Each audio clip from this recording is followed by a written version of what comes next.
63 जन्मों के ग्रहण और श्राप से मुक्त होकर चंद्रमा समान 16 कला संपन्न बनने के लिए 5 विकारों का पूरा दान देने के बाद फिर दान वापस लेकर कोई भी पाप कर्म नहीं करने की, विनाशी शरीर से ममत्व निकालकर मोह जीत बनने की, पवित्रता के सागर पारलौकिक परमपिता परमात्मा की हम आत्माओं के लिए आज की मुरली से शिक्षाएं।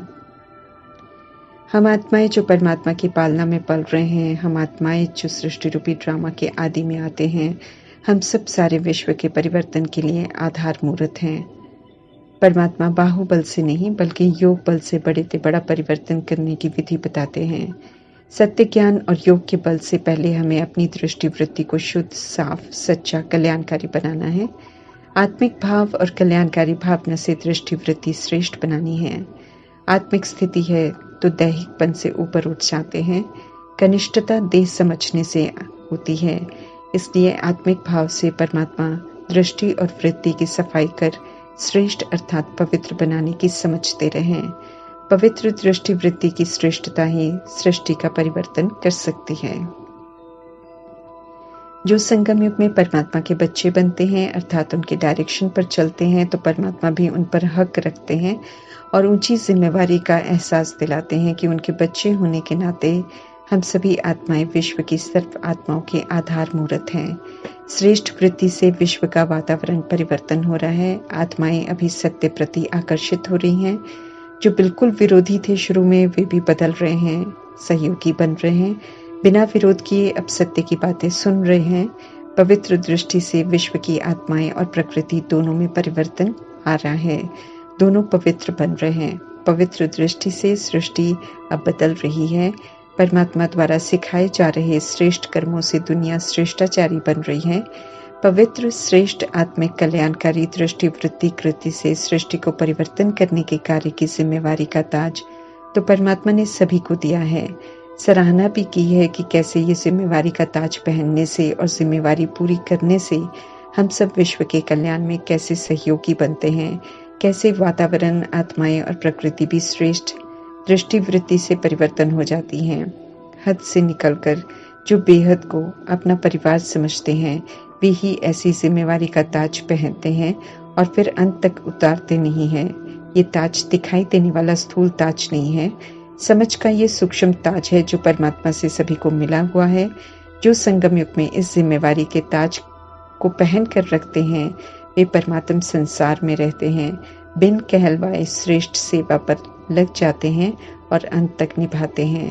वे स्व परिवर्तन से विश्व परिवर्तन के कार्य में सहयोगी बनते हैं और जो कभी भी विस्मृत होकर जिम्मेवारी का ताज नहीं उतारते हैं, वे ही फिर भविष्य में अर्थात सतयुग में ताजधारी बनते हैं, अर्थात रॉयल ताज के अधिकारी बनते हैं। सतयुग में जितना भी स्थूल श्रृंगार होता है देवी देवताओं का, वो प्रतीक है उन जिम्मेवारियों का, उन धारणाओं का जो परमात्मा देते हैं और खुद को जिम्मेवार आत्माएं समझकर जो ज्ञान गुण शक्तियों को धारण करते हैं और जिम्मेवारियों को श्रीमत प्रमाण पूरा करते हैं, उसी प्रमाण स्थूल ताज, तख्त और तिलक मिलता है। उसी प्रमाण स्थूल श्रृंगार होता है चैतन्य में, जब वे सतयुग में दैवी गुणों के स्वरूप होते हैं। यहाँ जिम्मेवारियां श्रृंगार का पुरुषार्थ गुप्त होता है, अंत में प्रत्यक्ष होता है और भविष्य में स्थूल प्रारब्ध के रूप में मिलता है। भक्ति मार्ग में फिर जड़ चित्रों का श्रृंगार भी अभी के पुरुषार्थ, स्व परिवर्तन और विश्व परिवर्तन के आधार प्रमाण होता है। साकार में और यादगार में श्रृंगार की भिन्नता भी अभी की धारणा और जिम्मेवारी की भिन्नता के कारण ही है। लक्ष्मी नारायण पूरे सजे सजाए होते हैं क्योंकि उनकी आत्माएं ब्रह्मा और जगदम्बा ने बिना परमात्मा से दोबारा कहलवाए ताज, तख्त, तिलक की जिम्मेवारी को पूरा निभाया। ज्ञान गुणों और शक्तियों को एक्यूरेट धारण किया। एक पाप दूसरा न कोई का वायदा पूरा निभाया। समय, श्वास, संकल्प, बोल, कर्म पूरी तरह सफल किए। भूल तो कभी कोई की ही नहीं, इसलिए संगम युग की प्रारब्ध अतीन्द्रिय सुख, शांति, शक्ति से भरपूर रहे और भविष्य में अर्थात सचखंड के भी सतो प्रधान वर्षे के पूरे हकदार बने। स्थूल ताज, तख्त, तिलक और भरपूर स्थूल श्रृंगार से सदा सजे सजाए रहते हैं। सतयुग का श्रृंगार 24 कैरेट सोने का होता है, कोई मिलावट नहीं, इसलिए बहुत हल्का होता है। संगम युग में श्रीमत पर चलकर उनकी आत्माएं सदा हल्की रही, इसलिए श्रृंगार भरपूर होते हुए भी हल्कापन ही अनुभव करते हैं। परमात्मा की शिक्षाओं की धारणा और आज्ञाओं की पालना की कमाल है जो ताजधारी आत्माएं संगम युग में भी करावनहार परमात्मा की स्मृति में रहते हुए हर कर्म करते हल्के रहते हैं और भविष्य में भी लाइट रहते हैं। परमात्मा हम सभी आत्माओं को भी वरदान दे रहे हैं कि अपनी श्रेष्ठ दृष्टि, वृत्ति, कर्मों द्वारा सृष्टि का परिवर्तन करने वाले विश्व के आधार मूर्त बनो। श्रीमत पर एक्यूरेट चलेंगे तो ऐसा बन सकेंगे। न्यारे अर्थात निमित्त अर्थात ट्रस्टी अर्थात इंस्ट्रूमेंटल अर्थात करनहार हूँ। करावनहार परमात्मा श्रेष्ठ कर्म करा रहे हैं, सदा स्मृति में रहे। लेकिन जब कर्मेंद्रियां द्वारा कर्म करने की बारी आती है तो अधिकारी बनकर अर्थात मालिक बनकर कर्मेंद्रियों से श्रीमत प्रमाण कार्य करवाना है। करवाकर प्रभु समर्पण कर न्यारे हो जाने से कोई भी कर्म का बंधन अपने बंधन में बांध नहीं सकता है। परमात्म कार्य है, श्रीमत प्रमाण किया और फिर परमात्मा को सौंप दिया। सहज विधि है सदा बंधन मुक्त रहने की। सोचना, बोलना, कर्म करना सब कुछ तो अभी परमात्मा सिखा रहे हैं। मेरा या मैं की गुंजाइश होनी नहीं चाहिए। ये मैं, मैंने और मेरा ही बंधनों में बांधता है। परमात्मा हमें दुख के बंधनों से मुक्त करने की विधि बता रहे हैं कि न्यारे और अधिकारी बनकर हर कर्म करो। कल्याणकारी परमपिता परमात्मा इस समय हम आत्माओं के भले के लिए ही श्रीमत देते हैं। श्रीमत के विपरीत चलना अर्थात अपना नुकसान करना। इसलिए सावधान कर रहे हैं कि जरा सा भी गलती की तो माया झट से अपना बना लेगी और परमात्मा के संग से दूर कर देगी। इसलिए खुद को संभालो और खबरदार तो सदा रहो। रस्साकशी का ये खेल चल रहा है। परमात्मा सत्य बताकर दुर्गति से बचा रहे हैं, लेकिन माया के राज्य में माया का जोर है। इसलिए दी अभिमान में लाकर माया सहज अपना बनाने में कामयाब हो जाती है।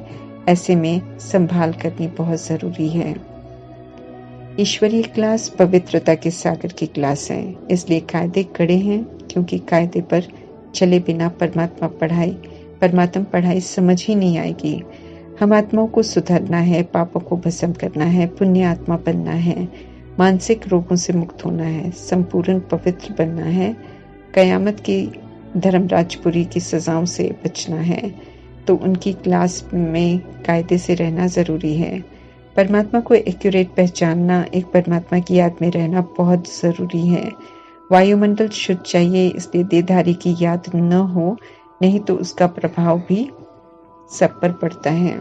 वायुमंडल भी उससे बिगड़ता है, इससे फिर डिसर्विस होती है। इसलिए याद में परमात्मा की याद हो, ये ध्यान रखना है। प्यार के सागर हैं परमात्मा, लेकिन कायदों को लेकर बहुत सख्त हैं। यही वजह है जो परमात्मा कहते हैं कि अभी भले मधुबन की पावन भूमि में सभी चले जाते हैं, लेकिन आगे चल के ऐसा किला बन जाएगा जो ईश्वरीय कायदों पर नहीं चल रहे हैं, वो अंदर जा भी नहीं सकेंगे। पवित्रता का कायदा कड़ा है, इसलिए परमात्मा कहते हैं कि अपनी जो बुद्धि है उसको शुद्ध करो। इसलिए परमात्मा कहते हैं कि पवित्रता के कायदे कड़े होने के नाते यहाँ फिर वृद्धि कम होती है, ज्यादा लोग नहीं आते हैं। शुरू में ये कायदे बहुत कड़े थे, अभी फिर से कड़े हो जाएंगे। रावण अपना बनाकर फिर सारा जीवन रोने को छोड़ देता है। जब परमात्मा के हम बनते हैं तो परमात्मा सत्य बताकर रोना छुड़ाते हैं। सत्युग रोना प्रूफ दुनिया है। ऐसी दुनिया में जाने के लिए रोना प्रूफ के संस्कार तो यहाँ से ही लेकर जाने हैं। इसलिए भले इस रावण राज्य की रोगी भोगी दुनिया में कोई रुलाने वाला पेपर आए, क्योंकि पेपर भी तो अपने खुद ही बना रखे हैं हमने, इसलिए कोई भी रुला सकता है, लेकिन उसे रोकर या फील करके बुरा मानकर दुखी होकर पास नहीं करना है। फिर तो हिसाब बनता जाएगा। रोने के संस्कार बनेंगे तो खुशियों के, रोना प्रूफ के संसार हेवन में कैसे जा सकेंगे। त्रिकालदर्शी की नॉलेज से खुशी खुशी अपने कर्ज को उतारना है, पेपर को पास करना है, अगर हम श्रीमत के विपरीत चलते हैं, अगर हम रोते हैं, तो अवस्था अच्छी नहीं है। परमात्मा का बनकर हमें रोना बिल्कुल मना है। मीठे मीठे परमात्मा का फरमान है, जो हम आत्माओं को सदा खुश देखना चाहते हैं। अपना ही तो बनाया हुआ हिसाब किताब आता है, समझ मिली है, इसलिए रोना नहीं है। अगली आत्मा तो परवश होकर वो लौटा रही है जो उसे हमसे मिला है। उसे भी समझ नहीं है कि वो ऐसा क्यों कर रही है, लेकिन आत्माएं विस्मृत होकर ऐसे ही हिसाब किताब चुकतू करती हैं। ये समझ अभी परमात्मा से मिल रही है, तभी तो परमात्मा कहते हैं कि कुछ भी हो, कोई रुलाए, धोखा दे, दुख दे, नो क्वेश्चन नो करेक्शन, लेकिन फुल स्टॉप लगाकर दुआओं से, शुभ भावना, शुभकामना से हिसाब को चुकतू करो। प्राण आत्मा जब शरीर में होती है तो जीवात्मा प्राणी कहलाता है। जब कहते हैं प्राण निकल गए तो वास्तव में वो आत्मा निकल गई। अब प्राण आत्मा को पाप और पुण्य की समझ देकर परमात्मा कहते हैं ज्ञान रूपी दर्पण में देखो और अपने आप से पूछो कि आपने कितने पाप और कितने पुण्य किए हैं। ज्ञान रूपी दर्पण स्पष्ट बता देगा। देह अभिमान वश होकर तो पाप हम सभी ने करे हैं, इसलिए पाप आत्मा तो सभी बने हुए हैं। सिर्फ कहने से समझते नहीं हैं, लेकिन पूजा स्थानों में जाकर खुद को पाप आत्मा, हर धर्म की आत्मा समझते हैं। परमात्मा तो स्पष्ट कर कहते हैं कि सभी माया के गुलाम हैं और माया देह अभिमान और विकार है। अभी संगम युग में परमात्मा माया की समझ देकर माया को गुलाम बनाना सिखाती हैं। जब माया को गुलाम बना लेते हैं, अर्थात उसके वश नहीं होते हैं, पावन बनकर जाते हैं, दैवी गुणों की धारणा करते हैं, सर्वगुण संपन्न, 16 कला संपूर्ण निर्विकारी मर्यादा पुरुषोत्तम डबल अहिंसक बनते हैं, तब पुण्य आत्मा कहलाते हैं। शरीर को चलाने वाली आत्मा शरीर के वश होकर उल्टे कर्म करती है, लेकिन अंदर ये समझती है कि कुछ गलत है। इसलिए जब पूजा पाठ करती है या नमाज पढ़ते हैं तो अपने अपने तरीके से स्वीकार करते हैं कि हम में कोई गुण नहीं है, हम नीच हैं, पापी हैं। पूजा पाठ कर फिर बाहर की दुनिया में आते हैं तो पाप कर्म करते हैं, लेकिन उसे पाप समझते नहीं हैं। काम विकार के वश हो कर्म करना या क्रोध करना दोनों ही हिंसा है और दोनों में आत्मा का घात होता है। शिव परमात्मा सभी आत्माओं के पिता है। परमात्मा का कोई पिता नहीं और ना ही वो सृष्टि रूपी ड्रामा में पुनर्जन्म लेते हैं और ना किसी को याद करते हैं। जो पतित बनते हैं वे ही परमात्मा को याद करते हैं। परमात्मा तो सदैव ही पवित्रता के सागर हैं। पवित्र देवता सिमरन नहीं करते हैं, जरूरत ही नहीं, कोई दुख ही नहीं, क्योंकि पवित्रता है तो सुख है, शांति है।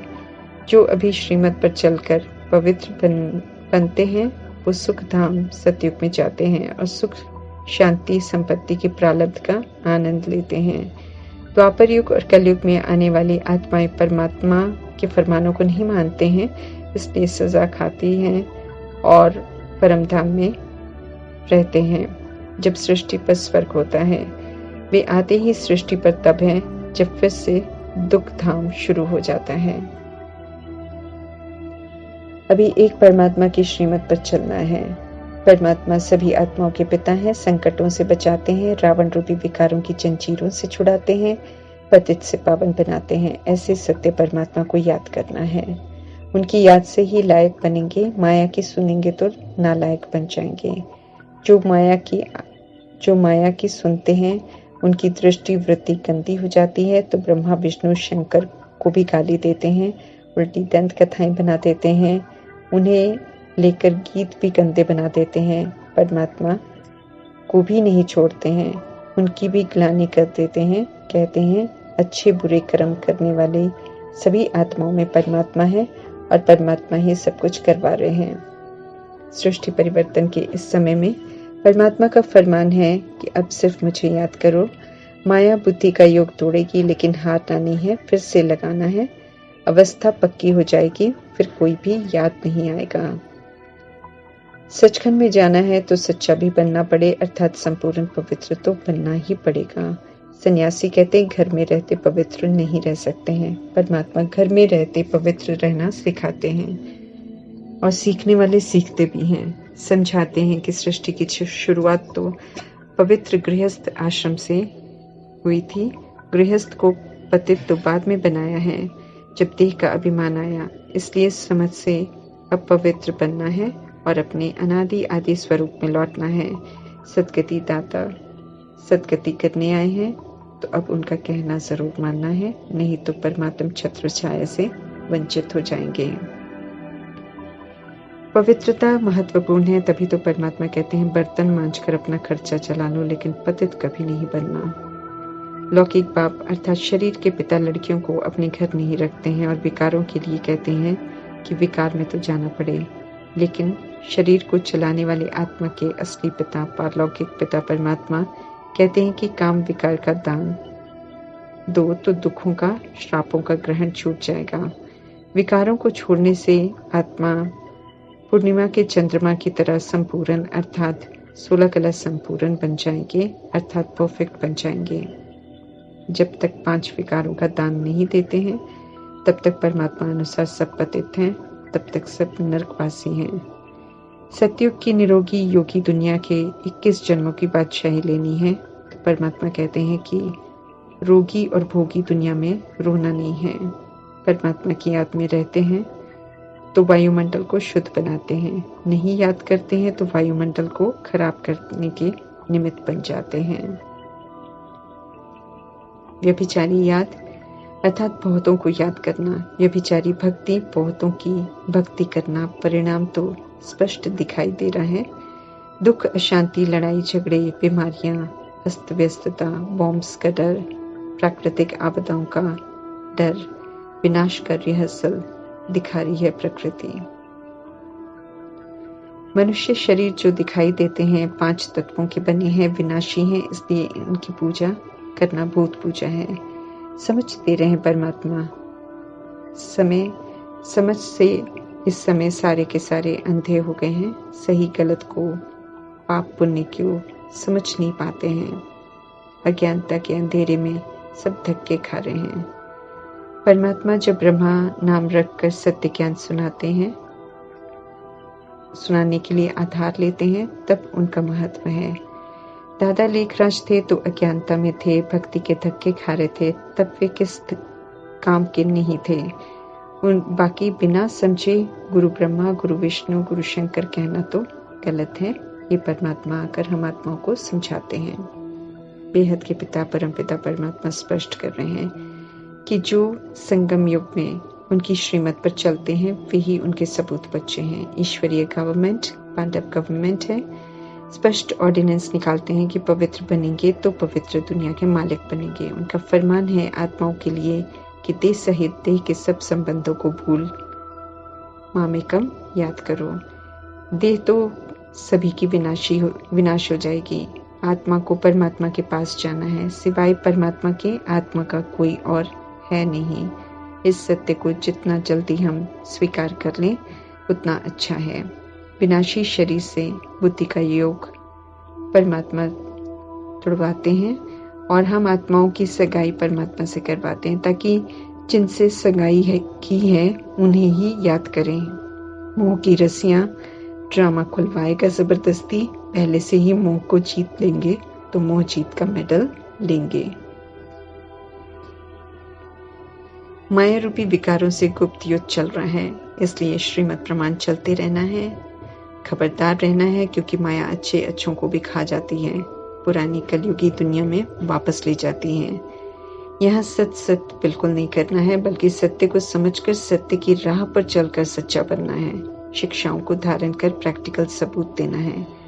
परमात्मा का बनकर उल्टा कर्म किया तो अनेकों को उल्टी राह दिखाने के निमित्त बन जाते हैं, इसलिए 100 गुना दंड के भागीदार बन जाएंगे। हमारी वजह से जो उल्टा कर्म करेंगे उनके कर्मों में हिस्सेदार बन जाएंगे, इसलिए सदैव खबरदार रहना है। हमारी हर सोच बोल कर्म से भाग्य बन रहा है, अगर वो श्रीमत प्रमाण है तो, और अगर श्रीमत के विपरीत है तो भाग्य बिगड़ भी रहा है। बिगड़ी को बनाने वाले परमपिता परमात्मा समझा रहे हैं और हमें उनकी समझ प्रमाण चलकर अपना कल्याण ज़रूर करना है। ओम शांति।